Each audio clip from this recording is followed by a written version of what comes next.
All right. What up, though? It's your girl, Lynzee Mychael, multimedia journalist with Michigan Chronicle. And listen, my guest needs no intro. Rapper, entrepreneur, philanthropist, activist, father, husband, and now an author, our favorite trapper, Jeezy Yes, Jenkins. yes. What's Yes. up? What up, though? What up, though? What up, though? You wrote a book. I Yeah.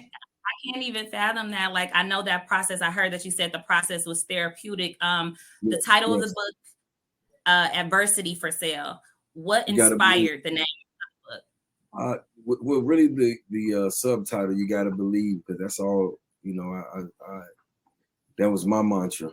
It still is to this day. The adversity of the sale was, you know, every time I lost, I used to sit back and like, man, like, but I always used to walk out a little wiser.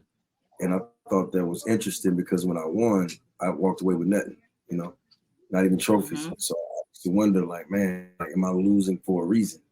And over time, I started to realize I was. Like, I had to understand who I was becoming and what I was supposed to be doing out here, right?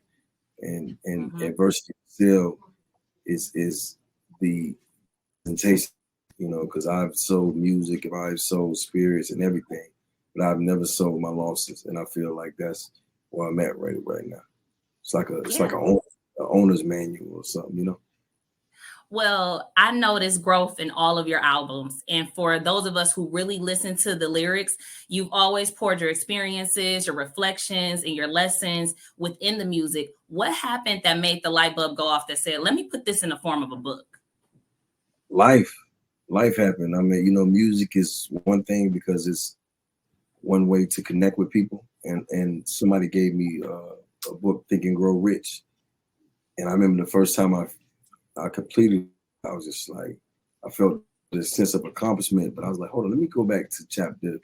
And I would just see these things in life, and I'm just like, wow, like, this is so interesting that somebody can write something that applies to my life. I was like, well, what if I wrote something that applies to, people who went through the same struggle I did? And over the pandemic, it was just like, when the pandemic happened, it was like you was going to go down with it or you was going to reinvent yourself. And that was the moment I had a lot of time to just think and sit back and start writing the book. And it really came out of the pandemic, having that time, not touring, not moving around, just sitting in one place and going through my thoughts. And, I got the first chapter and I was like, oh. And the second chapter, I'm like, oh, and it just started to come together and formulate. And now you have it. Yeah, I think a lot of us were doing the same thing during the pandemic, just reflecting and trying to see what was next because everything, we didn't know what was going to happen.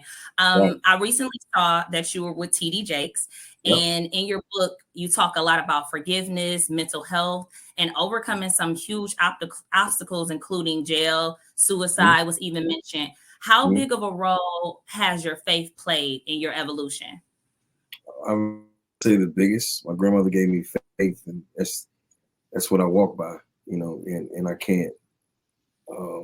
I knew when I was derailed from that. Like I knew when I wasn't living right.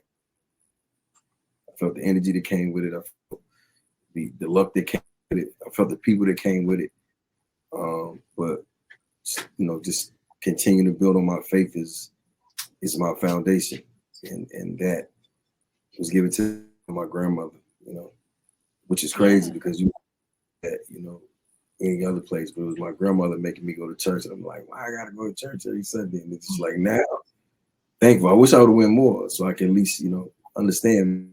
But I definitely have faith. Yeah. The book drop is very timely, especially as we celebrate 50 years of hip hop. And hip hop played a major role in your transition from the streets to the stage. As you Right. continue to evolve, how important is it for you to keep hip hop and your music intertwined with your future endeavors? Uh, you know, Music is the vehicle. Hip hop is the vehicle. It's culture. It's like how you connect. It's how you get everybody in wavelength or what I call it, like vibrations. Music has different vibrations. So low vibrations, you already know what that is. Something that vibrate high. That's what I try to do. But I say that hip hop is the biggest piece because it changed my life and it saved my life, but it also gave me a platform to connect with my people because, you know, sometimes people, they resonate with what they understand, and music is giving me a platform to put my thoughts and my pains and my worries and all the things I've been through in an art form that connects with people. And I think that, you know, when you have that and to be celebrating 50 years of that is amazing. So pop is everything because it changed my life. Like it saved it. Like I wouldn't be sitting here literally. Mm-hmm. So you coined the phrase corporate thugging. What did the phrase initially mean, and what does it mean to you now where you are at this time? Well, it definitely means what it means now. It's like I was trying to tell them in the beginning, you know, and that's where the prophecy came in. It's just like I knew that I wanted to do music, but I also know that I want to be on a different level with it. I just want to do it. One thing I loved about Pac, like he did music, he did arts, he did ballet, he did whatever. He just never let you put him in a box, and I respect that. And for me, it's just like music has always been my talent, but business has always been my passion. So I tried to put the two together so that when I came in the game, this wouldn't be a surprise when I got to this level in my life that I wanted to, you know, lean in on the corporate stuff because that's what I wanted. I always wanted that. Even when I was in the streets, I ran a generation. So now is my chance to run that legitimately. So corporate thugs, it was a prophecy. It was me telling them in the beginning, okay, I'm coming in the game, but just know I get to play both lanes. I get you know what I'm saying? I get to be what's my man name from Power? Ghost. Yeah, Ghost, but they call him what now? His real name? Oh, St. Patrick. I can put that black hoodie on, I can put that suit on. It's all the same to me. Right. Yeah. Yep. Yeah. So I recently learned, I didn't know this. I thought I knew everything, but I recently learned that you had involvement early on with Cash Money under Baby. I know about your time with Bad Boy South with Diddy, and I know that you have like a long running collaborative relationship with Jay-Z. What's some of the lessons that you learned working so closely with successful businessmen in the industry throughout your career? Well, I never had a baby in them. I did try to get signed to them in the beginning, but it didn't work out. But I would say anybody that I've befriended from Jay or any of these guys, all of them taught me something here and there. And it wasn't directly. Most of it was indirectly. You know, when you're a sponge and you sit around and you observe everything, you learn from other people's mistakes, or you just listen to what they're saying to get the knowledge out of it. You know, some conversations, there's a lot of knowledge in there, but if you're not listening, if you're listening to talk or to answer back, you might not get the knowledge. But if you're listening and you're taking this in and you're processing it, there's a lot of information in there. There's a lot of data. So from the Jay-Z's to the Puffies, I mean, even just to watching how these guys move, because you got to think, you know, they're in their, you know, their 40s and headed to their 50s, and they're still, you know, making moves. And you got to watch that and understand, okay, you know, what does that mean? How do you move?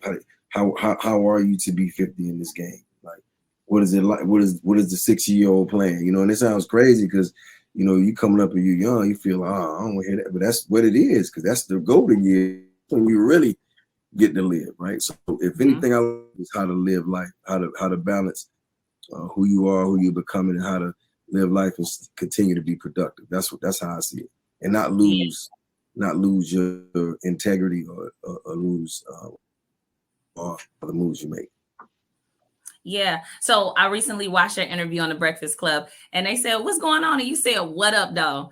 You have always rocked so hard with Detroit, and we rock equally as hard with you. It's like you speak our gritty hustler language. What about Detroit made you say, "These is my people"?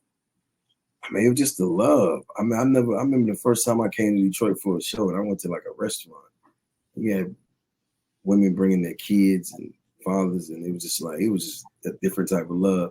And plus, the people that I had tapped in with the community there, they showed me a different type of love too. But the reason why I have so much love for Detroit, because like you said about watching people, I've always learned from Detroit. I learned loyalty. I learned, you know, how to conduct myself because it's a real city. You know, either they with you or they not. And what I've learned from it's just probably so many self-made millionaires from Detroit, Michigan that you wouldn't believe, you know, because and even though they went the way to make it out. And all the young guys that I kind of kick it with from there, like the payrolls, all these guys, they're just different. The loyalty they have and just how upfront and real they are is different. So for them to embrace me, you know, I want to be a part of that. So when you ask me what's up, I'm gonna tell you what up though, because I let you know I'm on what they on. You feel me? So yeah. Yeah. We appreciate that so much. And I know we're running short on time, so I have one last question for you. Writing a book is a big deal, but I know it doesn't stop there. What other aspirations do you have for this empire that you've built and you're still building? I just want to empower more people. You know what I'm saying? I want to empower more people and help them, you know, to get to their dreams and their goals. And one of my colleagues brought up something to me the other day that really I never really thought about, but I felt it in my heart, is how many Black women I have empowered throughout my career, just executives and what have you. And I'm just more leaning into that, you know what I'm saying? Because if they win, we win, you know. And I love seeing people get in a space where they're confident, they're making moves and strive to change their lives. You know, so for me, I just want to empower more people to change lives, whatever that may be, entrepreneurship, philanthropist, whatever's there. That's what I'm on. That's what I'm leaning into. Man, I appreciate you taking the time to talk with me about this. Everybody, Adversity for sale. You gotta believe. You said it's on sale anywhere. Book, you know, I got mine. Yeah, I see you got the shirt and the book. I rock with you. I rock with you too. So when I see you tomorrow, I gotta get this stuff signed. I got you. Man, I love